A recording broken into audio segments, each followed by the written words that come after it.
Hello dears, എല്ലാ മക്കൾക്കും എജ്യുമേറ്റിൻ്റെ മറ്റൊരു ക്ലാസ്സിലേക്ക് സ്വാഗതം.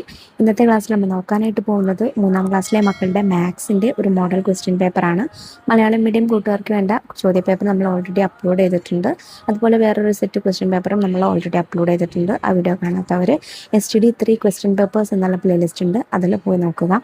നിങ്ങൾക്ക് അതിൽ വീഡിയോ ലഭിക്കുന്നതാണ്. അപ്പോൾ ശരി, നമുക്ക് നേരെ ക്ലാസ്സിലേക്ക് കടക്കാം. Activity 1, The Gift. Jwala Club conducted speech competition as part of the New Year celebration. New year സെലിബ്രേഷൻ്റെ ന്യൂ ഇയർ ആഘോഷത്തിൻ്റെ ഭാഗമായിട്ട് ജ്വാല ക്ലബ്ബ് ഒരു സ്പീച്ച് കോമ്പറ്റീഷൻ പ്രസംഗ മത്സരം സംഘടിപ്പിച്ചു. 4 children were declared winners under various categories. വ്യത്യസ്ത 4 കാറ്റഗറിയിലുള്ള 4 കാറ്റഗറിയിലായിട്ട് 4 കുട്ടികൾ വിജയികളായിട്ട് പ്രഖ്യാപിച്ചു. Winners will be given 500 rupees each as gift. ഓരോ വിജയിക്കും 500 രൂപയാണ്, 500 rupees ആണ് സമ്മാനം കൊടുത്തത്. The currency notes which are to be placed in the gift covers are in the table. Complete the table. ഈ 500 rupees അവർക്ക് വ്യത്യസ്ത കറൻസി നോട്ടുകളിലാണ് കൊടുത്തത്. അതായത് ചിലർക്ക് 500 രൂപ തന്നെ കൊടുത്തിട്ടുണ്ടായിരിക്കും, ചിലർക്ക് 100ൻ്റെ നോട്ടുകളായിരിക്കും കൊടുത്തിട്ടുണ്ടായിരിക്കുക, ചിലർക്ക് 50യുടെ നോട്ടുകളായിരിക്കും, ചിലർക്ക് 10 രൂപയുടെ നോട്ടുകളായിരിക്കും. അങ്ങനെയാണ് കൊടുത്തത്. അപ്പോൾ ആ കൊടുത്ത നമ്പറിൻ്റെ എണ്ണമാണ് നമുക്ക് ഈ ടേബിളിൽ തന്നിരിക്കുന്നത്. ടേബിളിൽ ഓരോ 4 കുട്ടികൾക്കുള്ള കവറ്, പിന്നെ അതിൽ എത്ര നോട്ട്സ് വീതമുണ്ട്, അങ്ങനെയാണെങ്കിൽ ഏതൊരു കറൻസി നോട്ടാണ് കൊടുത്തത്, ആ ഓരോ കറൻസി നോട്ടും എത്ര എണ്ണം വീതമുണ്ടെന്നാണ് തന്നിട്ടുള്ളത് കേട്ടോ. നോക്കൂ, ഒന്നാമത്തെ ആൾക്ക് കൊടുത്തത് 100 രൂപ നോട്ട്സ് ഓൺലി, 100 രൂപയുടെ നോട്ട് മാത്രമാണ് കൊടുത്തത്. അങ്ങനെയാണെങ്കിൽ എത്ര 100 രൂപ നോട്ട്സ് കൊടുത്തിട്ടുണ്ടായിരിക്കും? 100നെ എന്ത് വെച്ച് മൾട്ടിപ്ലൈ ചെയ്യുമ്പോഴാണ് നമുക്ക് 500 കിട്ടുന്നതെന്ന് നോക്കിയാൽ പോരെ. 5 × 100 ആണ് 500. സോ 5 100 രൂപ നോട്ട്സ് ആയിരിക്കും ഉണ്ടായിരിക്കുക. രണ്ടാമത്തെ കവറിൽ 10 രൂപ നോട്ട്സ് ഓൺലി, 10 രൂപയുടെ നോട്ടുകൾ മാത്രമായിരുന്നു വെച്ചിട്ടുണ്ടായിരുന്നത്. അതായത് 10നെ എന്ത് വെച്ച് മൾട്ടിപ്ലൈ ചെയ്യുമ്പോഴാണ് നമുക്ക് 500 വരുന്നതെന്ന് നോക്കണം. 10നെ എത്ര വെച്ച് മൾട്ടിപ്ലൈ ചെയ്യുമ്പോഴാണ് മക്കളെ? 50 വെച്ച് മൾട്ടിപ്ലൈ ചെയ്യുമ്പോഴാണ് നമുക്ക് 500 വരുന്നത്. 50 × 10 അല്ലേ 500. സോ 50 നമ്പർ ഓഫ് നോട്ട്സ് ഉണ്ടായിരിക്കും. ഇനി മൂന്നാമത്തെ കവറിൽ 100 രൂപ നോട്ട്സും ഉണ്ട്, 50 രൂപ നോട്ട്സും ഉണ്ട്. 100 രൂപ നോട്ട്സ് 4 എണ്ണമാണ് വെച്ചിട്ടുള്ളത്. അതായത് 4 × 100 = 400. 50 രൂപ നോട്ട്സ് 2 എണ്ണം വെച്ചിട്ടുണ്ട്. അപ്പോൾ 2 × 50 = 100. 400 + 100 = 500 ആയില്ലേ. നാലാമത്തെ കവറിൽ 3 ടൈപ്സ് ഓഫ് നോട്ട്സ് വെച്ചിട്ടുണ്ട്. അപ്പോൾ മക്കൾക്ക് ഇഷ്ടമുള്ള രീതിയിൽ 3 കറൻസി നോട്ട് വെച്ചിട്ട് നിങ്ങൾക്കത് ചെയ്യാം. 3 ടൈപ്പ് ഓഫ് നോട്ട്സ് വെച്ചിട്ട് നിങ്ങൾക്ക് കംപ്ലീറ്റ് ചെയ്യാം. 3 കൂടെ ആഡ് ചെയ്യുമ്പോൾ 500 വരണം എന്നേ ഉള്ളൂ. ഞാൻ ചെയ്തിരിക്കുന്നത് നോക്കൂ, 100 രൂപ നോട്ട്സ് 2 എണ്ണം വെച്ചു. അതായത് 2 × 100 = 200. 50 രൂപയുടെ നോട്ട്സ് 4 എണ്ണം വെച്ചു. 4 × 50 = 200. 10 രൂപയുടെ നോട്ട്സ് 10 എണ്ണം വെച്ചു. 10 × 10 = 100. So total 200 + 200 + 100 = 500. Activity 2, Cricket match. A cricket match is going on the forest. കാട്ടിൽ ഒരു ക്രിക്കറ്റ് മത്സരം നടക്കുകയാണ്. The match is between Panthers Club and Tuskers Club. Panthers ക്ലബും ടസ്കേഴ്സ് ക്ലബും തമ്മിലാണ് മത്സരം നടക്കുന്നത്. Tusker club started batting first. Look at their scores. ആദ്യം ബാറ്റ് ചെയ്തത് ടസ്കേഴ്സ് ക്ലബ്ബാണ്. ടസ്കർ ക്ലബിന് കിട്ടിയ പോയിന്റ്സ് ആണ് നമുക്ക് താഴെ തന്നിരിക്കുന്നത്. ജാങ്കോ ദ എലഫൻറ്റിന് എത്ര കിട്ടി? 125 റൺസാണ്. മുട്ടൻ ദ ലയൺ, മുട്ടൻ എന്ന് പറയുന്ന ലയണിന് കിട്ടിയത് 109 റൺസാണ്. സ്പീഡി ദ ഹോഴ്സിന് കിട്ടിയത് 75 റൺസാണ്. Now Jumban the tiger of the Panthers club is batting with 120 runs. Along with him, Tricky Fox is batting with 92 runs. അപ്പോൾ ടസ്കർ ക്ലബിൻ്റെ കഴിഞ്ഞു ഇപ്പോൾ ബാറ്റ് ചെയ്യുന്നത് പാന്തേഴ്സ് ക്ലബ്ബാണ്. അവർ ബാറ്റ് ചെയ്യുന്നവർ ആരൊക്കെയാണ് മക്കളെ? ആദ്യത്തെ ആൾ ജംബൻ ടൈഗർ ആണ്. ജംബൻ ടൈഗർ 120 റൺസ് എടുത്തു. പിന്നെ അതുപോലെ ട്രിക്കി ഫോക്സ് ഉണ്ട് ഓപ്പോസിറ്റ്. ട്രിക്കി ഫോക്സ് 92 റൺസ് എടുത്തു. ഇതുമായിട്ട് ബേസ് ചെയ്ത ചോദ്യങ്ങൾ എന്തൊക്കെയാണ്? Question A, how many runs did Tusker Club score? Tusker club score ചെയ്തത് എത്ര റൺസാണ് ടോട്ടൽ സ്കോർ ചെയ്തത്? അപ്പോൾ എന്താ വേണ്ടത് മക്കൾ? അതിന് ജാങ്കോ എലഫൻറ്റും മുട്ടൻ ലയണും സ്പീഡി ഹോഴ്സും ആയിരുന്നു ടസ്കർ ക്ലബ്ബിൽ ബാറ്റ് ചെയ്തത്. അവരുടെ 3 പേരുടെയും ആ റൺസ് കൂട്ടി നോക്കുക. ജാങ്കോ ദ എലഫൻറ്റിന് കിട്ടിയ റൺസ് 125 റൺസാണ്. മുട്ടൻ ലയണിന് കിട്ടിയത് 109 റൺസാണ്. സ്പീഡി ദ ഹോഴ്സിന് കിട്ടിയത് 75 റൺസാണ്. So total Tusker club scored എത്രയാണ്? 125 + 109 + 75 = 309 റൺസാണ്. Question B, how many runs do Panthers club have now? Panthers ക്ലബിന് ഇപ്പോൾ ആകെ എത്ര റൺസ് ആയിട്ടുണ്ട്? അപ്പോൾ ഫീൽഡിൽ ജമ്പൻ ദ ടൈഗറും ട്രിക്കി ദ ഫോക്സും ആണ് ഉള്ളത്. അവർ രണ്ടുപേരും സ്കോർ ചെയ്തത് എത്രയാണോ അത് രണ്ടും കൂടെ ആഡ് ചെയ്യുമ്പോൾ അവർക്കിപ്പോൾ ടോട്ടൽ എത്രയായി എന്ന് കണ്ടുപിടിക്കാം. ജമ്പൻ ടൈഗറിന് 109 റൺസും ട്രിക്കി ഫോക്സിന് 92 റൺസുമായി.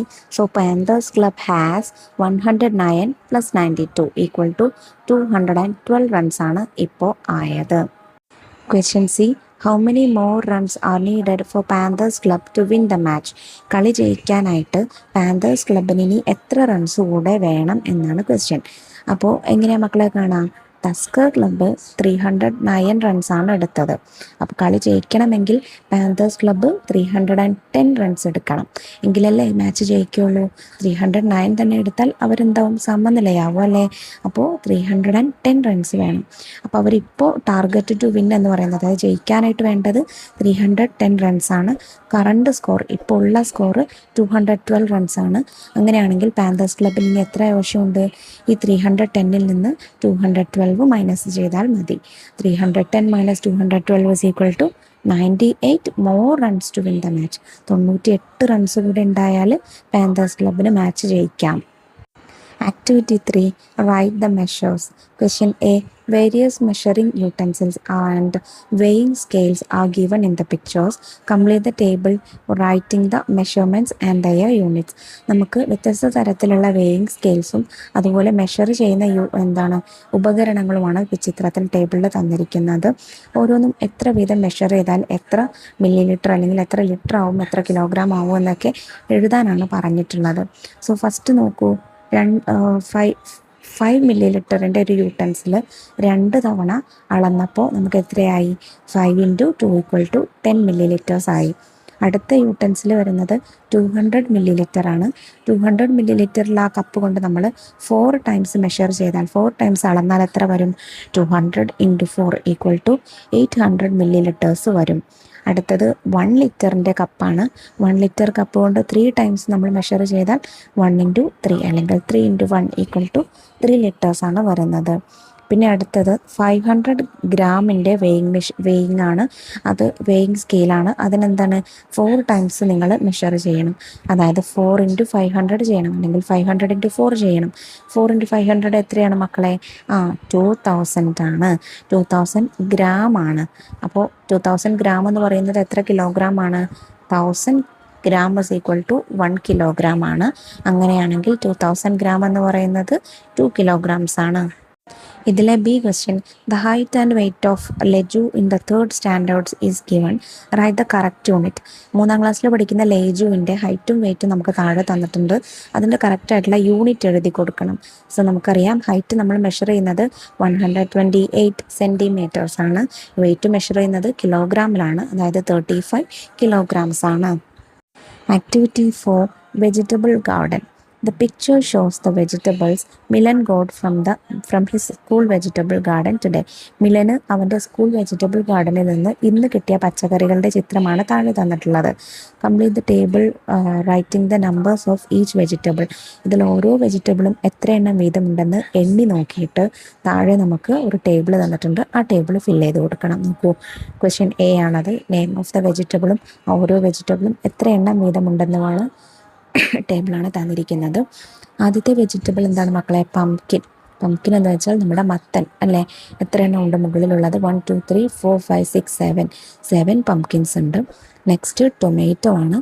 ടൊമാറ്റോ ഉണ്ട്, നോക്കൂ, 1 2 3 4 5 6 7 8 ടൊമാറ്റോസ് ഉണ്ട്. പിന്നെ ലേഡീസ് ഫിംഗർ ആണ്. ലേഡീസ് ഫിംഗർ എന്ന് വെച്ചാൽ നമ്മുടെ വെണ്ടയ്ക്ക ഉണ്ട്, നോക്കൂ, 1 2 3 4 5 6 7 8 9 10 ലേഡീസ് ഫിംഗേഴ്സ് ഉണ്ട്. അടുത്തത് പൊട്ടേറ്റോ. എത്ര എണ്ണം ഉണ്ട്? 1 2 3 4 5 6 പൊട്ടേറ്റോസ് ഉണ്ട്. ഒണിയൻ എത്ര എണ്ണം ഉണ്ട്? 1 2 3 4 5 6 7 ഓണിയൻസ് ഉണ്ട്. ഇതിലെ question B, name the vegetables which are same in the number. ഒരേ എണ്ണം ഉള്ള പച്ചക്കറികൾ രണ്ടെണ്ണം ഉണ്ട് ഇതിൽ, അതിൻ്റെ പേര് എഴുതുക. ഏതാണ് മക്കളെ? പംകിനും ഓണിയനുമാണ്. രണ്ടും 7 വീതമാണ് ഉള്ളത്. Question C, write a question based on the table. ഈ ടേബിളുമായിട്ട് ബന്ധപ്പെട്ടിട്ട് അല്ലെങ്കിൽ ടേബിളിനെ ബേസ് ചെയ്തുകൊണ്ട് എന്തെങ്കിലും ഒരു ക്വസ്റ്റ്യൻ എഴുതണം. നമുക്കിതിൽ നിന്ന് ഒരുപാട് ചോദ്യങ്ങൾ ഉണ്ടാക്കാം. എത്ര പച്ചക്കറികൾ ആകെ കിട്ടി, അതുപോലെ ഏറ്റവും കൂടുതൽ കിട്ടിയത് ഏത്, ഏറ്റവും കുറവ് കിട്ടിയത് ഏത്, തുടങ്ങിയിട്ടുള്ള ക്വസ്റ്റ്യൻസ് ഒരുപാട് ഉണ്ടാക്കാം. ഞാൻ എഴുതിയിരിക്കുന്നത് നോക്കിക്കേ. Which vegetable did Milan get the most off from his garden. അവൻ്റെ ഗാർഡനിൽ നിന്ന് മിലന് കിട്ടിയ ഏറ്റവും കൂടിയ പച്ചക്കറി ഏതാണ്, ഏറ്റവും കൂടുതൽ നമ്പർ ഓഫ് എണ്ണം വരുന്ന പച്ചക്കറി ഏതാണ്? ആൻസർ ലേഡീസ് ഫിംഗർ ആണ്. Activity 5 card game. Ajay and Milan are playing cards. അജയും മിലനും കൂടെ കാർഡ് കളിക്കുകയാണ്. They took 25 cards from the box and divided them equally and started to play. അവരൊരു ബോക്സിൽ നിന്ന് 24 കാർഡ് എടുത്തു, എന്നിട്ട് അതിനെ ഈക്വലി തുല്യമായിട്ട് ഡിവൈഡ് ചെയ്തു, ഭാഗിച്ചു. Question A, how many cards will each one have. അങ്ങനെയാണെങ്കിൽ ഓരോരുത്തർക്കും എത്ര കാർഡ് കിട്ടി? അപ്പോൾ ആകെ ടോട്ടൽ കാർഡ്സ് എന്ന് പറയുന്നത് 24 ആയിരുന്നു. അവർ 2 പേരാണ് ആകെ ഉള്ളത്. ഈ 2 പേർക്ക് ഈക്വൽ ആയിട്ട് 24 ഡിവൈഡ് ചെയ്യുക എന്ന് പറഞ്ഞാൽ each one will have 24 divided by 2. 24ന്റെ നേരെ പകുതി കാണുക. 12 കാർഡ്സ് വീതമായിരിക്കും അവർക്ക് കിട്ടിയിട്ടുണ്ടായിരിക്കുക. ഇതിലെ B question, after the first game 2 more friends joined them to start a new game. They divided the cards again. Now how many cards does each one have? കുറച്ച് സമയം കഴിഞ്ഞപ്പോൾ 2 പേര് കൂടെ, അവരുടെ 2 ഫ്രണ്ട്സ് കൂടെ കളിക്കാനായിട്ട് വന്നു. അപ്പോൾ അവരെന്ത് ചെയ്തു? ഈ 24 കാർഡ്സിനെ വീണ്ടും ഈക്വലി 4 പേർക്ക് ഈക്വലായിട്ട് ഡിവൈഡ് ചെയ്തു. ടോട്ടൽ കാർഡ്സ് എത്രയാണ്? 24 തന്നെയാണ്. ടോട്ടൽ പ്ലെയേഴ്സ് ഇപ്പോൾ ആകെ എത്ര കളിക്കാരുണ്ട്? മിലനും അജയും ആദ്യത്തെ 2 പേര്, പിന്നെ പുതുതായിട്ട് 2 പേര് കൂടെ വന്നു. അപ്പോൾ 2 + 2 = 4 പ്ലെയേഴ്സ് ആണ് ടോട്ടൽ ഉള്ളത്. Then each one will have, അപ്പോൾ ഓരോരുത്തർക്കും എത്ര കിട്ടും? 24 ഡിവൈഡഡ് ബൈ 4 = 6 കാർഡ്സ് വീതം കിട്ടും. Question C, after some time 4 more friends came. കുറച്ചുകൂടെ സമയം കഴിഞ്ഞപ്പോൾ വീണ്ടും 4 ഫ്രണ്ട്സ് കൂടെ വന്നു.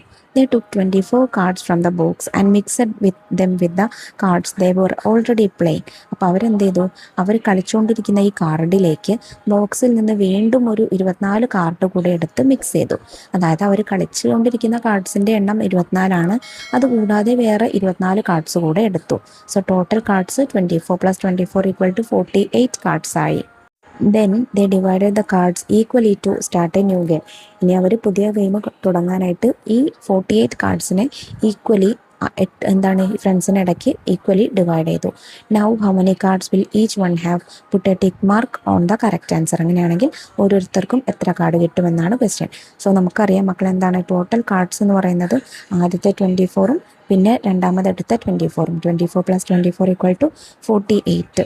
ടോട്ടൽ പ്ലെയേഴ്സ് എന്ന് പറയുന്നത് ആദ്യത്തെ 4 പ്ലെയേഴ്സും പിന്നെ പുതുതായി വന്ന 4 ഫ്രണ്ട്സും കൂടെ. 4 + 4 = 8. സോ ഓരോരുത്തർക്കും എത്ര കിട്ടും? Each one will have 48 divided by 8. ഈ 48നെ 8 ആയിട്ട് ഡിവൈഡ് ചെയ്യുക. സോ 6 കാർഡ്സ് വീതമായിരിക്കും ഓരോരുത്തർക്കും കിട്ടുന്നത്. അപ്പോൾ ഓപ്ഷൻ എ ആണ് കറക്റ്റ് ആയിട്ടുള്ളത്. ഇനി activity 6 what's the time. Question A, complete the table writing the time and draw the hands of the clock. നമുക്ക് താഴെ ടേബിളിൽ ചിലതിൽ ക്ലോക്ക് തന്നിട്ടുണ്ട്, അതിൻ്റെ ടൈം എത്രയെന്ന് എഴുതണം. അതുപോലെ ചിലത് നമുക്ക് ടൈം തന്നിട്ടുണ്ട്, ആ ടൈം നമ്മൾ ക്ലോക്കിൽ വരച്ച് ചേർക്കണം. സോ ആദ്യത്തേത് നോക്കൂ, ക്ലോക്കിൽ നമുക്ക് ടൈം തന്നിട്ടുണ്ട്. അതിൽ അവർ ഹാൻഡ് 2ക്ക് നേരെയും മിനിറ്റ് ഹാൻഡ് 12ന് നേരെയുമാണ്. സോ 2 o'clock ആണ് ടൈം വരുന്നത്. സെക്കൻഡ് 2:15 ആണ് ടൈം. സോ അവർ ഹാൻഡ് 2-ൽ നിന്ന് കുറച്ച് മാറി 3ലേക്ക് എത്തിയിട്ടില്ല, 2-ൽ നിന്ന് കുറച്ച് മാറും. പിന്നെ മിനിറ്റ് ഹാൻഡ് വരുന്നത് 3യുടെ നേരെ, 15 അല്ലേ, സോ 3യുടെ നേരെയും വരും. പിന്നെ മൂന്നാമത്തേത് 1:45, അതായത് മിനിറ്റ് അവർ ഹാൻഡ് 1-ൽ നിന്ന് ഒരുപാട് മാറി 2-ലേക്ക് എത്താറായിട്ടുണ്ട്. പിന്നെ മിനിറ്റ് ഹാൻഡ് എവിടെ വരും? 9ന് നേരെയും വരും. ഇതിലെ question B, Tanvi boarded a train from Varkala to Chengannur to visit her uncle's house. Tanvi വർക്കലയിൽ നിന്നും ചെങ്ങന്നൂരിലേക്ക് അവളുടെ അങ്കിളിൻ്റെ വീട്ടിലേക്ക് പോവാണ്. The train started at 3:30 and reached Kollam after half an hour. ട്രെയിന് 3:30 അവിടെ നിന്ന് എടുത്തു, സ്റ്റേഷനിൽ നിന്ന് എടുത്തു. എന്നിട്ട് ഒരു ഹാഫ് ആൻ അവർ കഴിഞ്ഞപ്പോൾ എവിടെ എത്തി? കൊല്ലത്തെത്തി. After travelling for another 1 hour the train reached Chengannur. കൊല്ലത്ത് നിന്ന് 1 മണിക്കൂർ കൂടെ യാത്ര ചെയ്തപ്പോൾ ചെങ്ങന്നൂർ എത്തി. ക്വസ്റ്റ്യൻ എന്താണ്? What is the arrival time of the train at Kollam? അങ്ങനെയാണെങ്കിൽ കൊല്ലത്ത് ട്രെയിൻ എത്തിയ സമയം എത്ര എന്നാണ് ക്വസ്റ്റ്യൻ. അപ്പം എന്താ മക്കളെ, നമുക്ക് എങ്ങനെയാണ് കാണുന്നത്? ഡിപ്പാച്ചർ ഫ്രം വർക്കല, വർക്കലയിൽ നിന്ന് പോകുന്ന സമയം, ട്രെയിന് ഡിപ്പാച്ച് ചെയ്ത സമയം എടുത്ത സമയം എന്ന് പറയുന്നത് 3:30 ആണ്. ട്രാവൽ ടൈം ടു കൊല്ലം, വർക്കലയിൽ നിന്ന് കൊല്ലത്തേക്കുള്ള യാത്രാ സമയം എന്ന് പറയുന്നത് എത്രയാണ്? ഹാഫ് ആൻ അവർ ആണ്, അതായത് 30 മിനിറ്റ്സ് ആണ്. So arrival time of the train at Kollam, അങ്ങനെയാണെങ്കിൽ കൊല്ലത്ത് ട്രെയിൻ എത്തിയ സമയം എന്ന് പറയുന്നത് ഈ 3:30യിലേക്ക് 30 മിനിറ്റ്സ് ആഡ് ചെയ്താൽ പോരെ? 3:30ലേക്ക് 3:30യിലേക്ക് 30 മിനിറ്റ്സ് ആഡ് ചെയ്താൽ 4 ആയി. 4 o'clock എത്തിയിട്ടുണ്ടായിരിക്കുക. Question C, when did the train reach Chengannur? ട്രെയിന് ചെങ്ങന്നൂർ എപ്പോഴായിരിക്കും എത്തുക? അപ്പോൾ കൊല്ലത്ത് എത്തിയത് എപ്പോഴാണ്? 4 PM അവിടെ നിന്നൊരു 1 hour കൂടെ കഴിഞ്ഞപ്പോൾ ചെങ്ങന്നൂർ എത്തി എന്നല്ല പറഞ്ഞിരിക്കുന്നത്. സോ 4 PM + 1 hour = 5 PM ട്രെയിന് ചെങ്ങന്നൂർ എത്തിയിട്ടുണ്ടായിരിക്കും. അപ്പോൾ ഇത്രയും ക്വസ്റ്റ്യൻസ് ആട്ടോ മക്കളെ നമുക്ക് ഈ ഒരു സെറ്റ് ക്വസ്റ്റ്യൻ പേപ്പറിൽ നോക്കാനായിട്ടുള്ളത്. ഇമ്പോർട്ടൻ്റ് ആയിട്ടുള്ള ചോദ്യങ്ങളാണ്. എല്ലാ ചോദ്യങ്ങളും നല്ലതുപോലെ മനസ്സിലാക്കി പഠിച്ചു പോവുക. ഇന്നത്തെ ക്ലാസ് എല്ലാ മക്കൾക്കും ഉപകാരപ്രദമായി എന്ന് വിശ്വസിക്കുന്നു. വീഡിയോ യൂസ്ഫുൾ ആയിട്ടുണ്ടെങ്കിൽ നിങ്ങളുടെ കൂട്ടുകാരിലേക്ക് ക്ലാസ് ഒന്ന് ഷെയർ ചെയ്യുക. അതുപോലെ കൂടുതൽ ചോദ്യപേപ്പറുകൾക്ക് വേണ്ടി ചാനൽ ഒന്ന് സബ്സ്ക്രൈബ് ചെയ്ത് വയ്ക്കാം. ഇന്നത്തെ ക്ലാസ്സിനെ കുറിച്ചുള്ള അഭിപ്രായങ്ങൾ മറക്കാതെ കമൻറ്റ് ബോക്സിലൂടെ അറിയിക്കണേ. അപ്പോൾ ശരി, നമുക്ക് അടുത്ത ക്ലാസ്സിനായി വീണ്ടും കാണാം. താങ്ക്